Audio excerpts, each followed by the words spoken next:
Ćao svima dragi moji, dobrodošli u še moj novi video.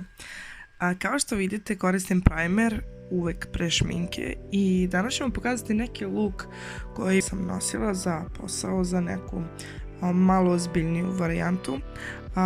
Budite sigurni da ste svuda lepo razmazali primer i onda stavljam puder posle primera. Ne zamerite, malo sam promukla, bolesna sam. Uvek stavljam na kapak, ne znam da li je to profesionalno ili ne, ali ja stavljam uvek puder na kapak.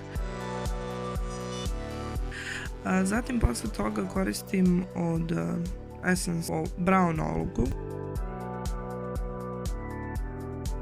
i svuda nanosim. Zatim tu je Aurina paleta, koristim neku nude, baš svetlu boju.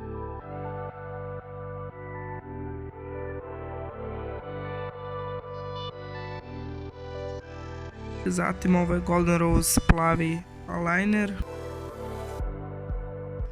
I zaista mi se dopada četkica.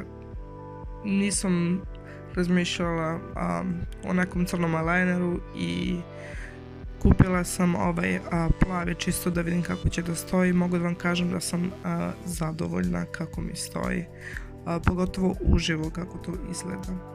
Zatim stavljam brownkastu senku sa crvenim pigmentom na kapak i sada koristim Aurin ovaj kreon ispod očiju što se stavlja za podrške.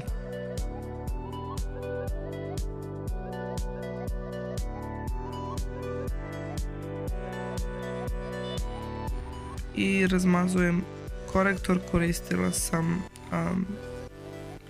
Anti-Age, ja mislim da je korektor od, imate ga u Liliju.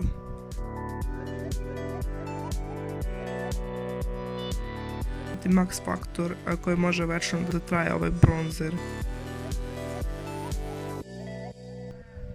I samo ću svuda da razmažem, stavljam na čelo. I na kraju maskara koja daje svemu neki nezamenljiv look. Inače nadam se da ste svi dobro.